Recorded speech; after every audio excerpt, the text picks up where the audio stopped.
Hello welcome to Sri and Sri channel.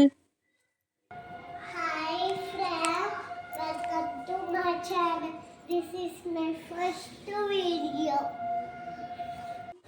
Hello everyone, welcome to Sri and Sri channel. ఈ ఛానల్ని ఎందుకు create చేశాను అంటే ప్రతి ఒక్కరికి ఒక ఎంతూజియాజం ఉంటుంది. కొత్త కొత్త విషయాలు నేర్చుకోవాలి, కొత్త కొత్త ప్రశ్నలకి సమాధానాలు కావాలి, అదే ఒక ఆతృత ఉంటుంది కదా. సో అలాంటి విషయాలన్నీ మీకు నేను ఈ ఛానల్ ద్వారా తెలియబద్దామని ఈ ఛానల్ని క్రియేట్ చేయడం జరిగింది. సో అలాంటి సరికొత్త విషయాలు నేర్చుకోవడానికి ఈ ఛానల్ని ఒక లైక్ చేయండి, షేర్ చేయండి. మీకు ఏమైనా ఇంకా తెలియాలి అనుకుంటే కమెంట్ సెక్షన్లో. Okay, let's go to the topic. So today నేను అడగాల్సిన టాపిక్ ఏమనుకుంటున్నాను అంటే గడియారపు ముళ్ళు ఆ విధంగా ఎందుకు తిరుగుతాయి. ఆ విధంగా అంటే క్లాక్ వైజ్ తిరుగుతుంది కదా, కుడి చేతి వైపుగా. సో కుడి చేతి వైపుగానే ఎందుకు తిరుగుతుంది అనేది టుడే మన క్వశ్చన్ అన్నమాట. ఆలోచిస్తున్నారు కదా. సో నేనే ఆన్సర్ రివీల్ చేద్దాం అనుకుంటున్నాను. యాంత్రిక గడియారాలు భూమి యొక్క ఉత్తరార్ధగోళంలో కనిపెట్టబడ్డాయి. అంటే భూమధ్య రేఖకి, గ్లోబ్ ఉంటుంది కదా, గ్లోబ్కి మిడిల్లో ఉన్న భూమధ్య రేఖకి ఉత్తరాన ఉన్న దేశాలలో ఈ యాంత్రిక గడియారాలు కనిపెట్టక పూర్వం సన్ డయాల్స్, సూర్యుని నీడ గడియారాలను వాడేవారంట. ఇప్పుడంటే గడియారాలు వచ్చాయి, స్మార్ట్ వాచెస్ వచ్చాయి, స్మార్ట్ ఫోన్స్ వచ్చాయి.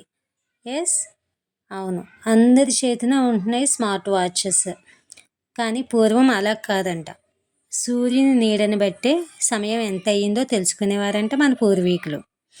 ఆ సూర్యుని నీడని బట్టే మధ్యాహ్నం అయితే మధ్యాహ్నం, మన నడినెత్తి మీదకి వస్తే మధ్యాహ్నం అయినట్టుగా, ఎర్లీ మార్నింగ్ ఉదయించినట్లుగా, అలాగ దాన్ని బట్టి తెలుసుకునేవారంట. ప్రజెంట్ అందరికీ స్మార్ట్ ఫోన్స్ వచ్చేసాయి, వాచెస్ వచ్చేసాయి కదా. ఈ సూర్యుని నీడ గడియారంలో దాని మధ్యలో ఉన్న చిన్న ముక్క నీడ కాలాన్ని తెలిపేది. ఉత్తరార్ధగోళంలో నార్థన్ హెమిస్పియర్. ఈ నీడ మనం ఇప్పుడు పిలిచే క్లాక్ వైజ్ డైరెక్షన్, కుడి చేతి వైపుగా తిరుగుతుంది కదా, కాలాన్ని సూచించేది. అందుచేత మొట్టమొదట యాంత్రిక గడియారాలు కనిపెట్టినప్పుడు వాటి ముఖాన్ని, చేతుల్ని పాత పద్ధతిలోనే నిర్మించారు. ఇన్ కేస్ క్లాక్స్ సదరన్ హెమిస్పియర్లో కనిపెట్టబడి ఉంటే ఆ చేతులు కదిలే విధానమంతా వెనక్కి తిరిగే విధంగా ఉండేది. సన్ డయల్ మీద నీడ ఆపోజిట్ డైరెక్షన్, క్లాక్ వైజ్ కాకుండా యాంటీ క్లాక్ వైజ్ డైరెక్షన్లో తిరిగే విధంగా ఉండేదంట. సో ఈ యాంత్రిక గడియారాల చేతులు కూడా ఆ విధంగానే వెనక్కి తిరిగేవి కాబోలు. ఇన్ డైరెక్షన్లో ఉంటే మరి వెనక్కి కదా తిరుగుతాయి. ఐ హోప్ ఈ వీడియో మీ అందరికీ నచ్చింది అనుకుంటున్నాను. నచ్చితే ఛానల్ని సబ్స్క్రైబ్ చేసుకోండి, షేర్ చేయండి. కమెంట్ సెక్షన్లో మీ యొక్క సరికొత్త ప్రశ్నలని ఇంకా ఏమన్నా అడగాలనుకుంటే కమెంట్ సెక్షన్ ద్వారా నాకు తెలియవచ్చండి. అలాగే ఇంకా మన దగ్గర ఇలాంటి ఎన్నో క్వశ్చన్స్ ఉన్నాయండి, వింత ప్రశ్నలు. ఫర్ ఎగ్జాంపుల్, మంట వేడిగానే ఎందుకుంటుంది? Tell me everyone. మంట వేడిగా ఎందుకుంటుంది? మనకు జ్వరం ఎందుకు వస్తుంది?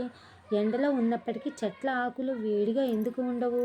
ఇలాంటి మరెన్నో ప్రశ్నలు మేము ఎందుకు వస్తున్నాయి మరి ఒక వీడియోలో. అంతవరకు టేక్ కేర్, బాయ్. ఛానల్ని మాత్రం లైక్ చేయడం, సబ్స్క్రైబ్ చేయడం మర్చిపోకండి. Thank you everyone. This is Sri and Sri channel.